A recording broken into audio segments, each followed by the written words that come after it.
Alaskan winter. Every time your pager goes off, it's going to be a bad call. Two drunk men are lost in the woods. Here in Alaska, temperatures are so unforgiving. 10 or 15 minutes out here can be life-threatening. There's where the footprints stuff back into the woods. You can tell by their tracks that they're kind of staggered. And a clever plan to nab a snow machine thief. So now we sit and we wait. Could be 20 minutes, it could be 4 hours from now. Has troopers ready to pounce. So he might be scoping it out. Just looking really hard. When there's trouble in the air, Soldana just reported us that there's a helicopter that went down somewhere in this area. troopers hit the ground running. Oh! Right through. That's the zone. It's gotta be it. Straight ahead. Oh! 1023 crash site. This is Alaska State Troopers. State Troopers! Need what? Get on the deck! Get on the deck!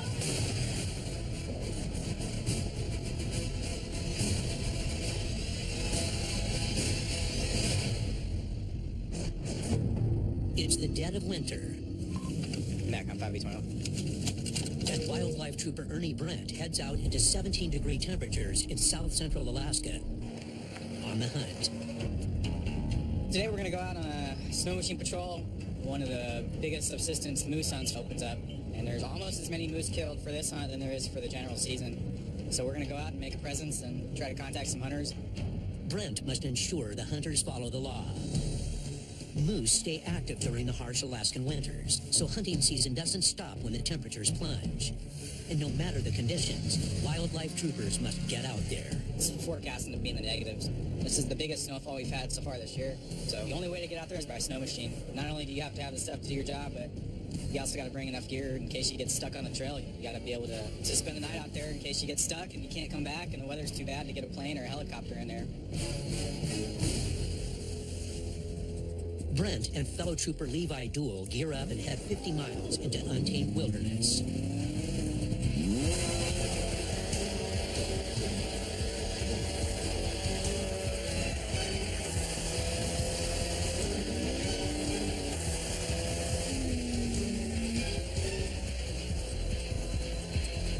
Miles off the trail, they hit their first challenge. Little open water. Not too conducive for riding a snow machine. You know, this does put a dampen on things. If they can't find solid ice downriver, they'll be forced to blaze their own trail to the hunting grounds. But before they can find a crossing point, an emergency call makes the troopers shift gears. Soldana just reported us that there's a helicopter that went down somewhere in this area. Crashes are common in these parts. Alaska's the #1 state for small aircraft accidents. Even if the pilot survived the impact, the cold can kill him. And the temperatures crashed way below zero. It's cold right now. It's probably into the negatives. You know, they don't have much time. They've got another helicopter in the area looking for this guy. He has no idea where he is right at the moment. Without an exact location, troopers have a lot of ground to cover and not much time. Duell follows his gut. Well, just my knowledge of the area, there's a bunch of drilling rigs and natural gas wells around the area.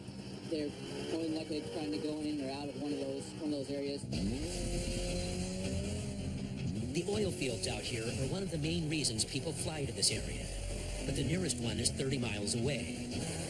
Troopers hope they're headed in the right direction. Who knows exactly how long this guy has been out there? You know, what are the extent of his injuries? It definitely makes a difference on our response time, and it definitely tips the scale a little bit. Maybe we can make some riskier moves to get out and get this guy. I don't have a problem damaging state equipment if I'm going to save a life. Troopers finally receive the coordinates of the crash, but the icy river cuts them off. We're going to find a good spot to cross. They race up the banks, hoping to find a place to cross.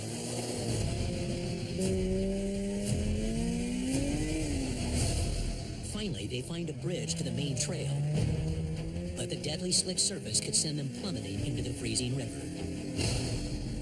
The rails are only maybe 6 inches, and if you're not careful, you could catch one of your skis on the snow-go and you're going all the way over.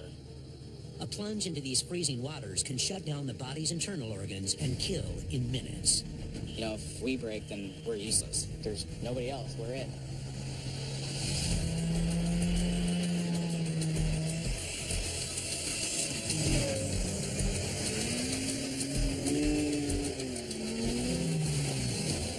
Then, help arrives. A rescue helicopter, and it guides the troopers to a thick patch of woods. This guy's circling what I would imagine to be the crash site. It's the coordinates that they were given to us are right where he's at. But the coordinates are only the helicopter's last known location before it went down. They could be miles off. We don't have a location yet for the helicopter. The woods are their best bet. They head in on foot. I can definitely tell we're in the right spot because we had another helicopter that's circling. Straight ahead. The pilot's been down an hour and a half in sub-zero cold. If he's not dead already, he's got 2 strikes against him. From it being as cold out, it doesn't matter how minor your injuries are. If you're stuck out in the elements, you're not going to last long. Suddenly, Hello! We're in the right spot. Hello! It's gotta be it.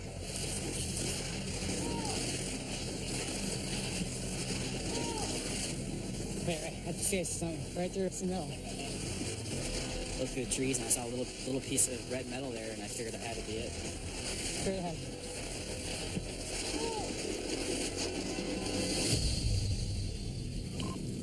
$1023 crash site. he's still alive, but he's not out of the woods yet. He's losing blood and body heat.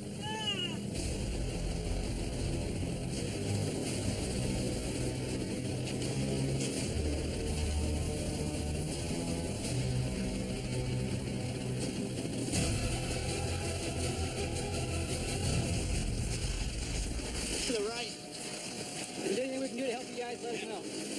Okay, yeah, we're just gonna get him packaged up and points back out. No, sir, on the minute right here. Think you guys gonna make like a path out here, right here? The victim's injuries complicate the rescue.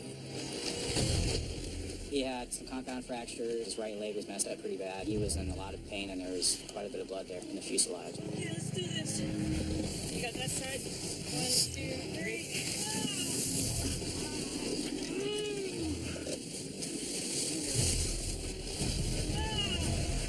The man's busted up, but he'll make it.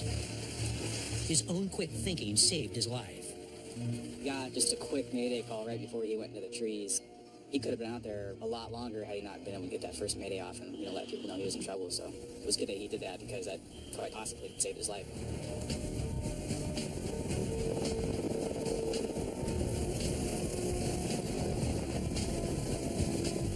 I think it's a great example of just how important it is in this job to be able to go at a moment's notice. I'm just really glad that we could get here and we could help out and do what we did.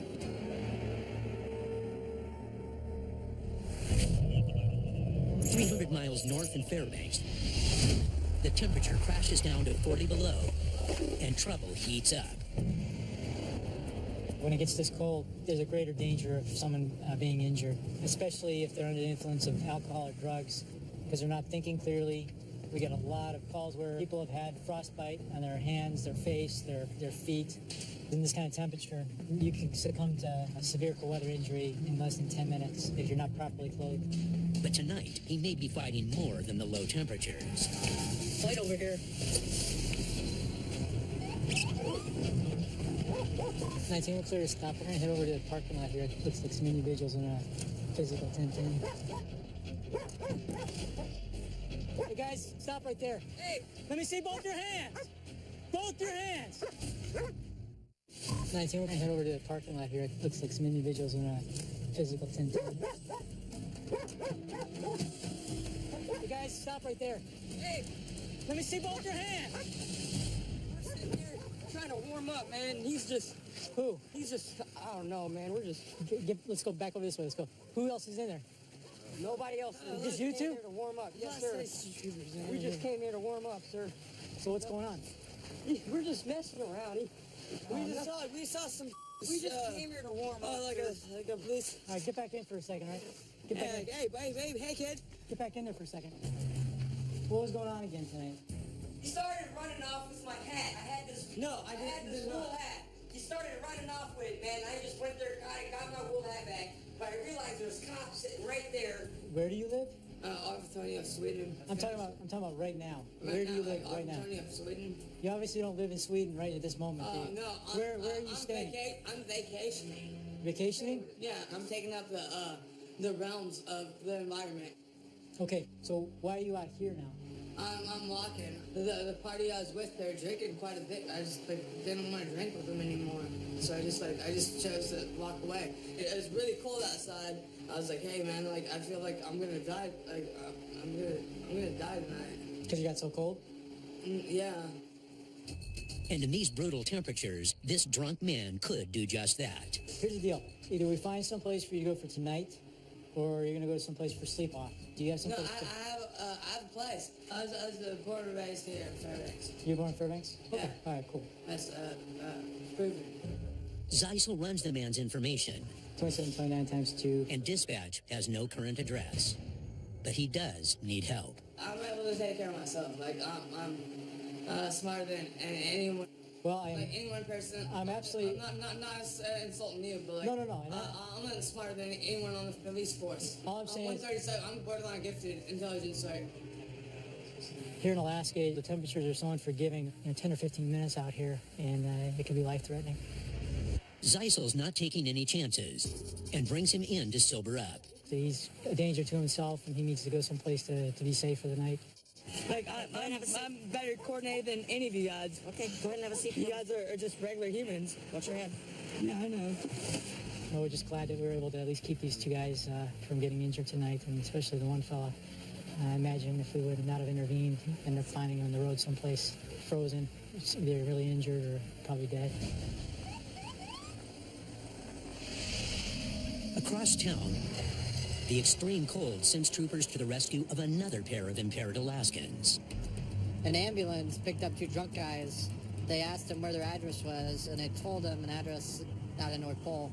So the ambulance drove them there, and now we've gotten a call from the homeowner that says two drunk guys that showed up on our property. She has no idea who they are. The woman says the men stumbled into the pitch-dark woods and possibly to death by exposure if troopers don't find them fast. This is pretty uncommon. And I can see exactly where they dropped off. I can see the ambulance with the tire tracks in our driveway here. Different. We're gonna go help Trooper Rich try to find these intoxicated people that the ambulance dropped off in the hopes that they are not laying down in the woods, because it's 40 below right now. So if you spend any amount of time out there, you're gonna lose fingers and toes or death. Each year, the Alaskan cold kills about 34 people. With temperatures hovering near 40 below, troopers don't want anyone freezing to death on their watch. On scene, Trooper Gabe Rich quickly finds signs of the drunken duo. It looks like two sets of tracks. Which way do the footprints go? Back into the woods. But you can tell by their tracks that they're kind of staggering, so. With alcohol in their systems, the men put themselves in danger without even knowing it. When you're drunk and it's cold out like this, you don't make good decisions, so they could find a tree and be like, oh, this is warm, and then bam, they're dead. Mulvaney calls in a high-tech tool to aid their search and rescue. We're having North Pole bring their thermal imager so that we can look in the woods here, see if we can see any heat signatures laying down, anything like that. The thermal imager detects body heat, which makes humans stand out like a beacon in this frigid weather. I'd say we just walk the trail that you saw, check the woods around that trail. I'll follow you guys. They scan the tree line for hot spots. The imager doesn't tell them what it sees, only that it's something warm and worth investigating. Is there like a power box or something in here? It's not long before they spy a heat source deep in the woods. So you see something hot in there? Oh, looks really hot. Is that right there? Right there. Yeah, we can probably check that. Troopers use a thermal imager to pick up the body heat of two men lost in the woods, and it looks like they may have found something. Is that right there? Right there. Yeah, we can probably check that. Trooper Mulvaney heads in.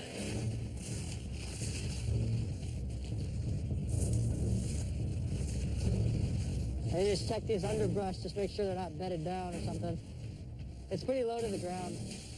It might be nothing.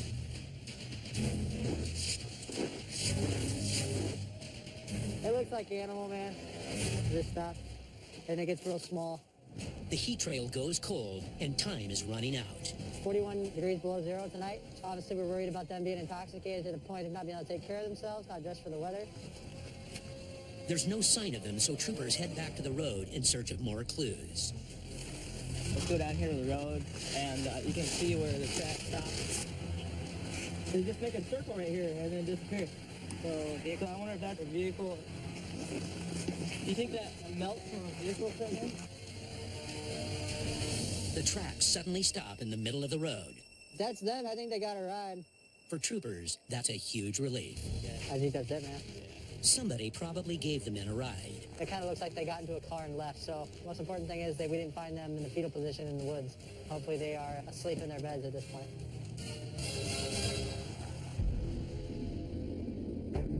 In the Alaskan interior, a recent spike in crime has troopers resorting to tricks to trap their men. We've had a lot of property thefts, specifically snowmobiles, four-wheelers and stuff. Coming into wintertime, it's going to increase. To throw that trend into reverse, they've devised a sting operation. What we're doing today is we're dropping a bait snowmobile. We've had a lot of property thefts. Coming into wintertime, it's going to increase. They're trying to head it off. The bad guys aren't going to have any idea what we're doing today. It's going to be something new to them.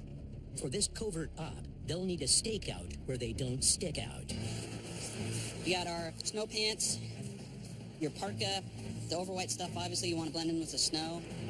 This is pretty much it. I'll put this layer on, throw this over the top, put my white mask on, white gloves, and I'm ready to go. It's supposed to get minus 30 later tonight. I'm probably good for about 4 hours. First hour will be okay. Second hour will be a little bit miserable, and then from there out it'll get painful. With their plan in place, troopers head out to plant the bait and catch some bad guys. We're going to head out to North Pole. We're going to park at the staging area. They still need to unhitch the trailer, position it, and then our concealed people need to get into the woods and get in a position where they can keep eyes on it. All right, so after these next two cars go, 3 cars go, we'll kind of hightail it up to that break. Okay, let's go.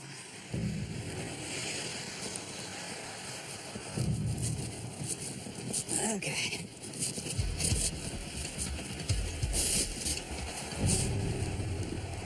All right, so now we sit and we wait. Could be 20 minutes, it could be 4 hours from now. As Sergeant Johnson settles in, so does the chill.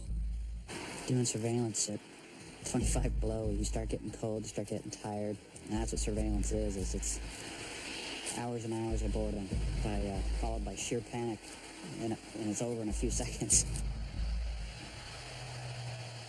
Somebody just headed southbound past it, slowed down to take a look at it. There was a car, a truck actually, that just came by real slow, so he might be scoping it out. There's been a truck now that's come by twice. It has the same broken tail, like the same sound of its engine, so someone's kind of circling over here, but nothing yet.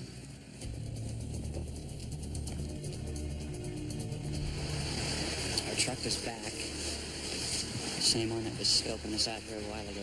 Maybe he's going to come over here and give this thing a closer look. We'll find out. That vehicle went by it, but slowed down instead of idling pretty hard.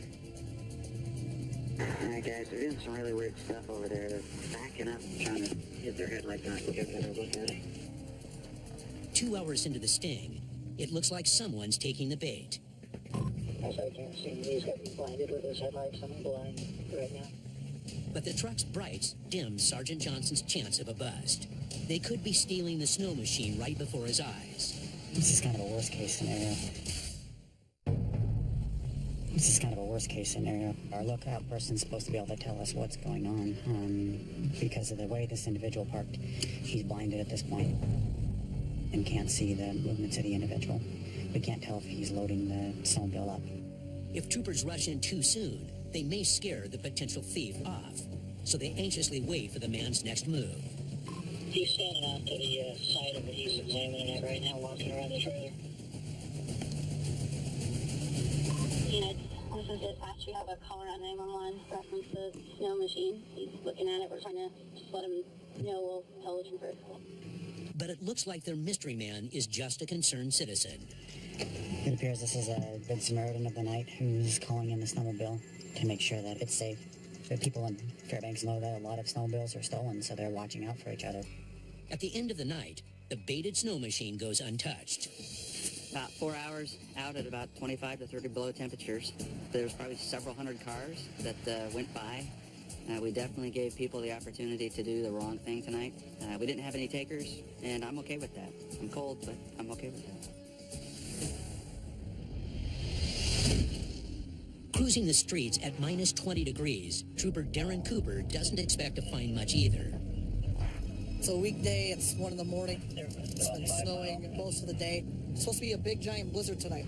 But then he stumbles on a vehicle cold chilling. Back at 118. There's 2 vehicles that are parked nowhere near the rest of the cars. They're off on their own. I'll be out with a suspicious vehicle.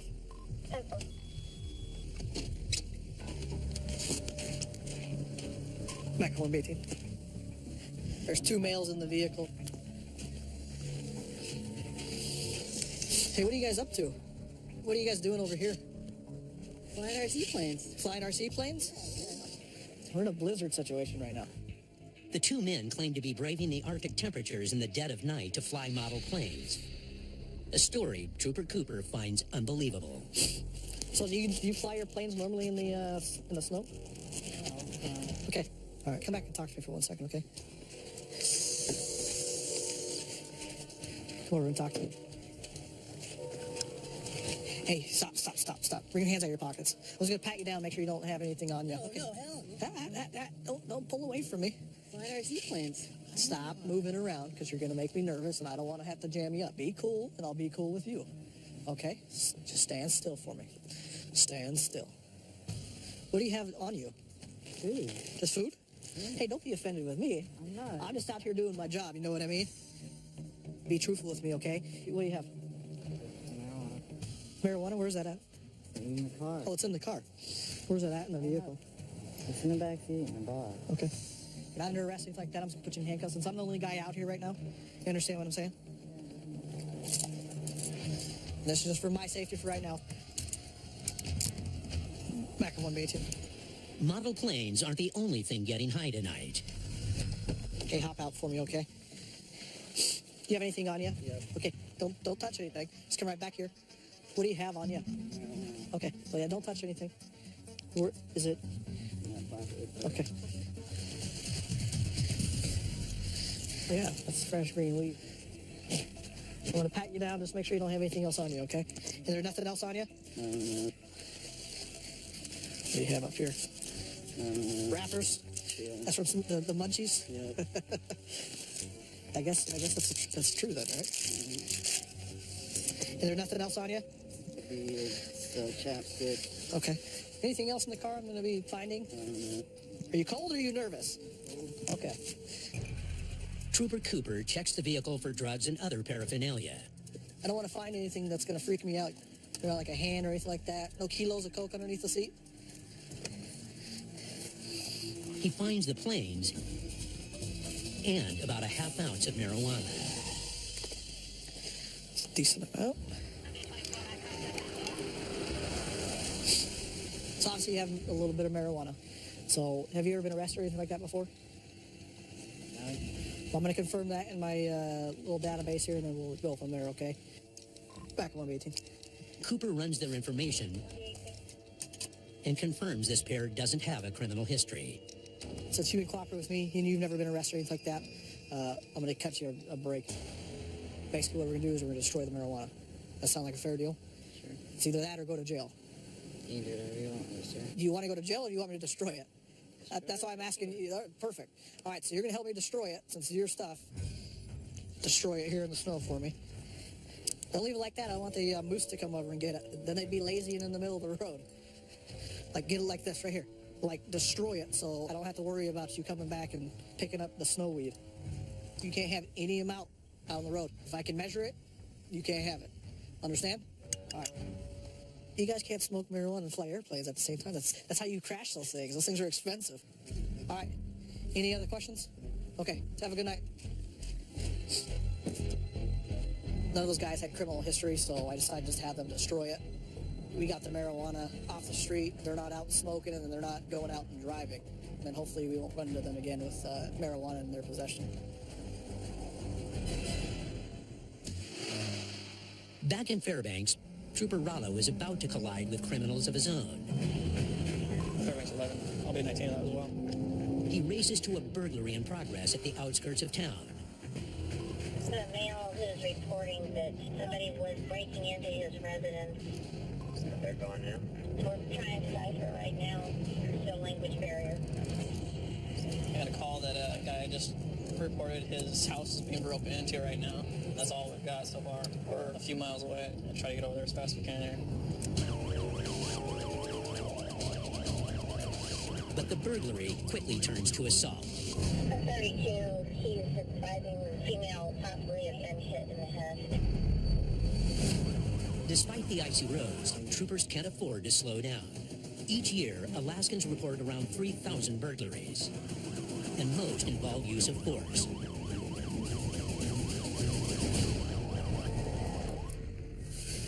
This looks like one of them.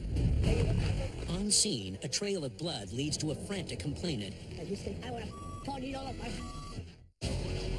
Trooper Rollo races to stop a violent burglary in progress. On scene, a trail of blood leads to a frantic complainant and a female victim. And he started hit me like that. Say, what back up? Hey, just calm down. I tell you the truth. What happened, Dad? I'm hearing you. Calm down. Yeah. They hit her? Is that what you're saying? They're fighting with her, and they tried to baseball with me, and then I have to run away.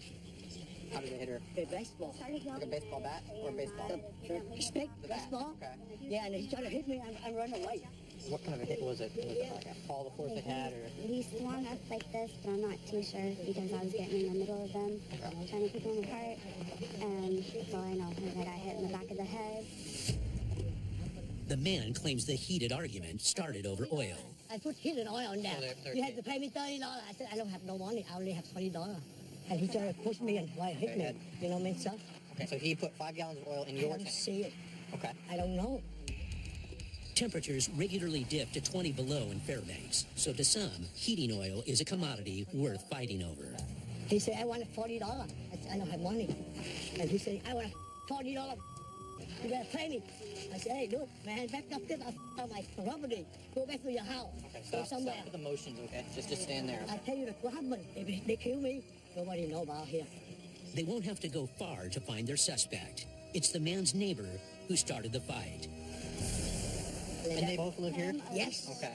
Fairbanks 32 looks like our suspects both live at the next door trailer. Troopers want the neighbor's side of the story. Say, troopers. Oh. In here, man? Yeah, man, close the door. So who had the bat that went outside? They had the bat. Lips busted up pretty good there. Bleeding there. You're gonna want to get some stitches, man. That thing is busted all the way through. That's why that bleeding's not gonna stop anytime soon. I had worse. You know, we was drinking or whatever. He said he ain't had no heat. Were you guys drinking together? Or? Hell no, I was drunk as hell before I met him. I don't know. I was just trying to make sure because he's been drinking too. It's not amazing. I just know I can't do nothing else for the neighbors for no more. Trooper Rollo believes there's more to the story, but the man with a split lip is keeping his mouth shut. Nobody here that I've talked to tonight has been 100% truthful with me. I realize you're only living about 100 feet. Hold on for a second, all right? I gave you guys your chance to talk to me. Now let me talk, okay? You guys need to just avoid each other. The story is just stop, man. How many times do I got asked to let me talk, please? All right, speak, man. Last time, man. I let you talk. Okay, all right. Avoid each other, all right? Man, you're bleeding all over the place. Gross. Trooper Rollo can't get an honest answer out of either party, but neither's pressing charges, so troopers call it a night. Both kind of sticking to their stories about this guy is coming over here for over fuel or some kind of theft going on, and then the other one is saying that his lips all busted open because he tripped on the steps outside. And do I believe it? Not for a second. Is there anything I can do about it? No. If that's the story they want to tell us, that's the story they want to tell us. I mean, and he doesn't want to seek any medical attention. Can't force him to do it. Hopefully we don't have to go back there and deal with it again. Another day in Fairbanks.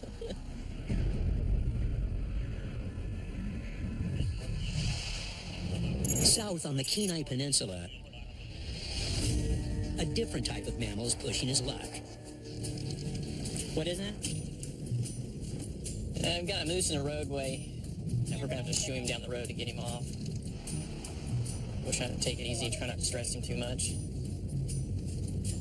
Typically, with this heavy snow that we've got, the moose get into the roadways because it's easier for them to walk, and it gets real difficult for them to get over the snow berms. This guy right here looks like he's trapped on the snow berm, too. As you can see, he keeps looking left and right, trying to find a good spot to jump over. The snow banks up to his shoulders, and he's having a great bit of difficulty trying to figure out where to go. And here we go. Just moseying along. But encounters with moose aren't always this easy. 21 for reference shooting of a moose in the yard after a charge of complaint. 10-4. Go ahead and transfer. We got a report from an individual that he had an hour-long standoff in his yard with a moose. It was in his yard, wouldn't allow him in his residence, and ended up having to put it down. Trooper Buttry needs to see if the man truly had a good reason to kill a threatening moose, or if he made up a story after shooting it out of season. Since we got a good amount of snow on the ground, I'm going to go check the footprints, make sure it happened the way he said. We'll look at his weapon, look at the hole in the moose, and see if it's similar. I want to go through and make sure that he just didn't shoot the moose. Hey, I'm Jimmy Buttry. Stand off 15? Well, so I was walking through the snow over there, and obviously there's a moose. Oh, man.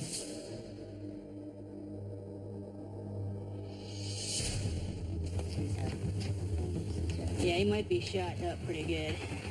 I'm afraid I might have made a mess out of it. Yeah, it's not too old. I mean, a couple of years old. Trooper Buttry must determine if the man acted in self-defense. Where'd you shoot him from? I was standing right here most of the time. You can see my shell where I shot the 12 gauge. Yeah. See the blood right here. There's blood all the way over to here, now that you look.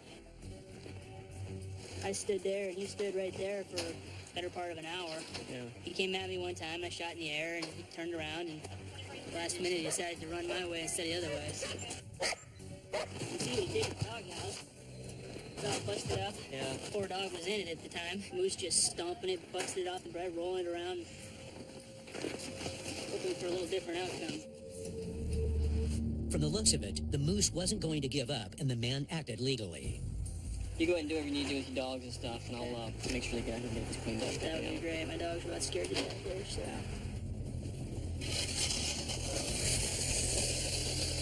1060. I'm gonna drag his moose out of his yard so he can get his dogs back under control. Buttry calls a charity to retrieve the meat. You know, that's one of the cool things about Alaska, you know. In Texas, they leave deer laying on the road, you know. Just laying, can't even help. Liver's gonna be used, the heart's gonna be used. I mean, the only thing that won't get used on this moose is bones and guts. Ready? Yeah.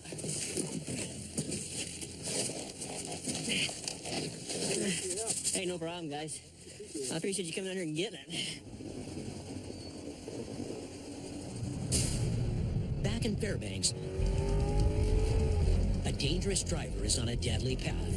He was staggering in the store. He got into his vehicle and then backed out and almost hit a customer that was coming in. Trooper Keenan Mulvaney must spring into action before he kills someone. We had a call of a liquor store owner said the guy was stumbling, acting intoxicated, and then he almost hit a customer on the way out. And it sounds like he's got an officer of safety located on his name, but he's by hostile. 331098.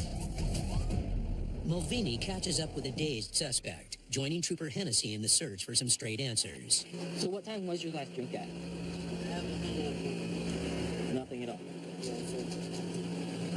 Taking medications?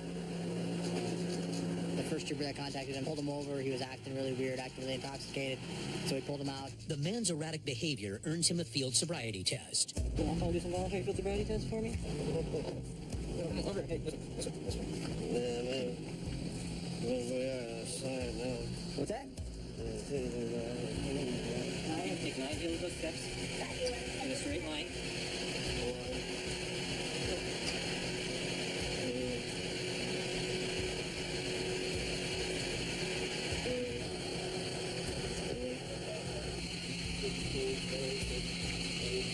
Okay, turn it this way. He's uphill if you want to get A breath sample should clinch this DUI.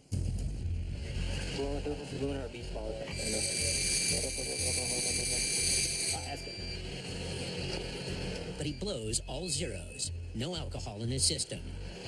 So you don't take prescription medications? No? Do you have any medical conditions? You smoking marijuana? Something like that? Any other controlled substances? Anything like that? See your tongue for me? Your tongue's pretty green. When's the last time you smoked marijuana? I should be able to. You should be able to? Yeah. So is there a reason your tongue is the color it is? I just drink some soda, so. It's green now. And your legs are shaking a little bit too. Well, yeah. He's under the influence of something and a danger to himself and others. Troopers arrest him for DUI. And with probable cause, they check the man's truck for clues to what he's on. Wait, what's this stuff? I don't know. That's what I was trying to look at. It's like spice there. It says not for human consumption, aromatherapy use only. Yeah, man, he's on spice. Spice is a dangerous synthetic drug that's easy to buy and difficult to test for. We found lots of spice containers, so he could be under the influence of spice. There's no consistency to the formula, so it's hard to detect. One of the things that's always consistent is their behavior when they're on it.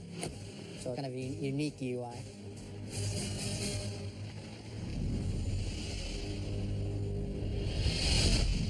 In the Matsu Valley, it's 11 a.m., and Trooper Cronin's day is starting off with a high-speed chase. The suspect's considered armed and dangerous. 1B40, 1B40 threat coming up on Truck Road now. Troopers corner the vehicle, but the driver won't go easily. Stay Trooper! Stay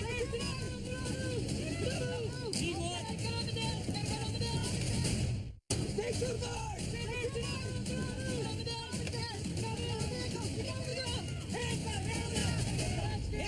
The suspect is actually a trooper, Trooper Darren Cooper. And this real-life scenario is part of a special emergency reaction team's training exercise. They identified the firearm that was on the dash right away. Yelled pretty well. Check that box. That was good from my end.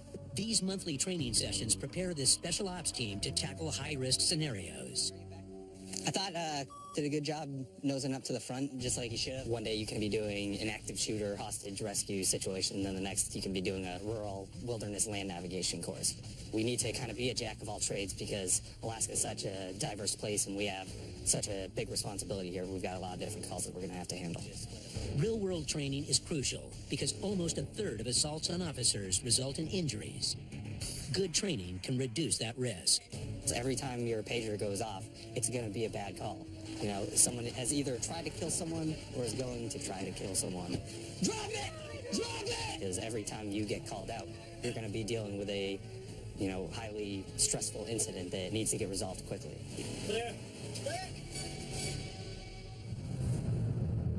Back in Fairbanks, Trooper Rollo is putting his training to the test.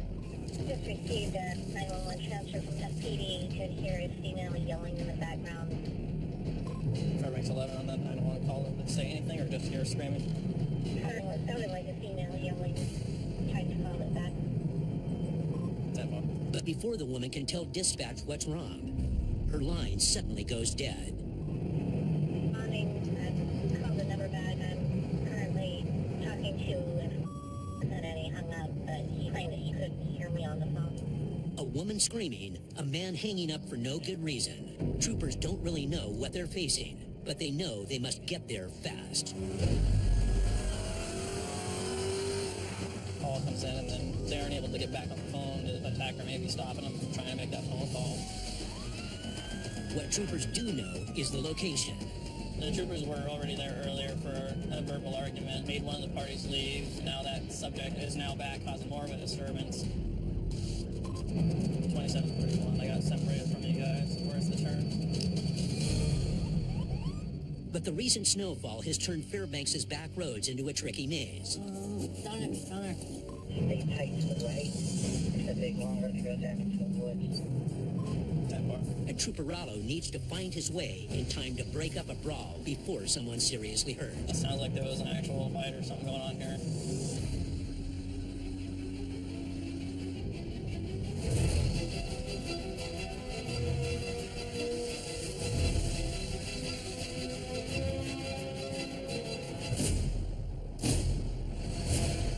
Rollo arrives on scene to find a heated battle. He's pissed. He's gonna fight. Shoot me with the taser. Oh! He put taser on like, yo, what the You shoot me with that, you gonna have a problem. Hold it. What you cuffing me for? Get off me. What are you doing? Quiet down. Why are you trying to shoot me with a taser? I ain't do Quiet down for me. Finally, the man calms down and offers his version of what happened. Let's start over. I'll tell you exactly what's going on. It sounded like you guys were in a knockdown brawl in there. My wife was at work today. She's mad because I had people over. We were recording music. I didn't even let y'all in to hear the music we was recording because it's not bad. You know what I mean? We did good today. You know what I'm saying? She was just mad. She was like, oh, you guys been drinking and you got people over the house. She worked at, you know what I'm saying? Okay, you worked 8 hours. Okay. She just came home like, some beast mode. And just smashing, like, get out. She started breaking glass. I'm like, come on, for real. Like, anything get physical at all? No. Ain't nothing get physical, but I'm just saying, like, she'll just break it. It sounds like she may have a little bit of a temper. My wife is West Africa. My wife has a temper. Okay. You know what I'm saying? Period. There's no getting around it. She has a temper. You know what I'm saying? She was just mad. I don't know why she was so mad. Turns out that's pretty much all it was a verbal argument. There were some things that it sounds like ended up getting broken and tossed around. The little candle thing that she needed so bad, she smashed that too. Like, hey, we just bought that like 2 days ago. They had their disagreement, and hopefully they'll straighten out there between him and his wife. And there was nothing criminal that really happened, so we're getting out of here and hoping that we don't have to come back. Yeah, hey, that's the Alaska State Trooper joint. You can record it. That's the Alaska State Trooper. Y'all can record. I ain't even with it. That's what y'all do. Word.